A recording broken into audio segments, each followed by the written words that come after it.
Did you notice, this is the beginning of his letter to the Ephesians, writing to these Christians. And here we are, how many is that? We're 13 verses into it. Did you notice he hadn't told you to do anything yet?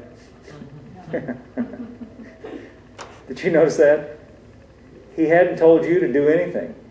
Instead, he's told you what God has been doing for you. Is that right? Yeah. He wants to attract your attention first of all and foremost, not to what you're supposed to do for God, but what God's already done for you. Now, I like to think about this, and I like to talk from this point of view a lot. And sometimes, see, to me, this is good news. Because I grew up thinking that Christianity was all about things I did for God.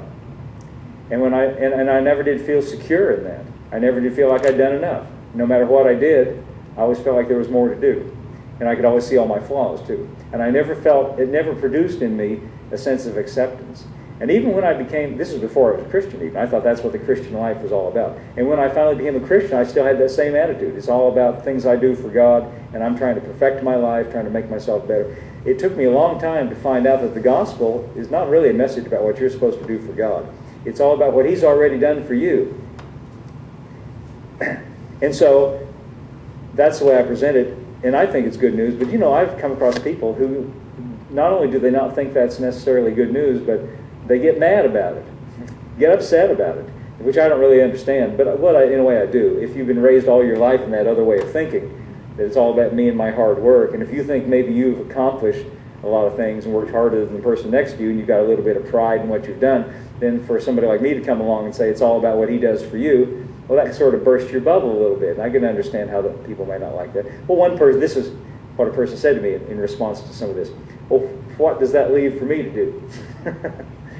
If you say he's already done all these things for me, what does that leave for me to do? And here's my answer. You could say thank you. You could say thank you. Yeah. Like those lepers,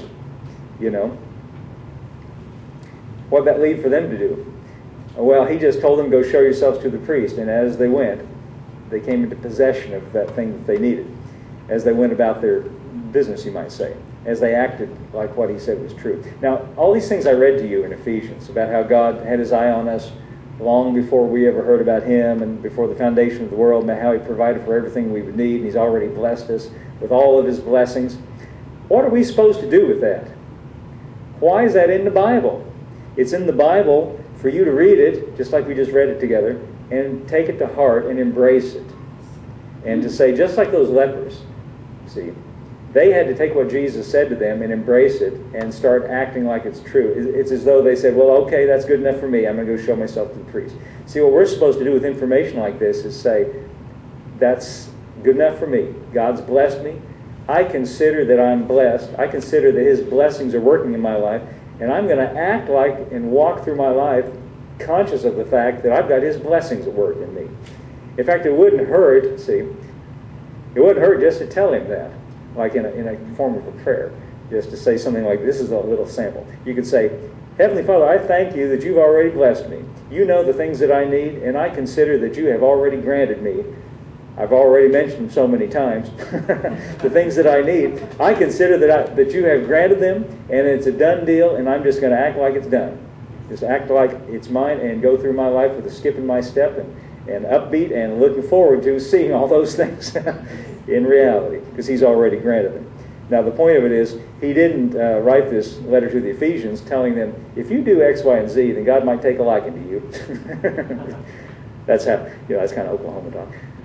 God might take a liking to you. No, he's already taken a liking to you 2,000 years ago when Jesus was on the cross. Actually, Paul said before that, before the foundation of the world, he knew who we were and decided to bless us.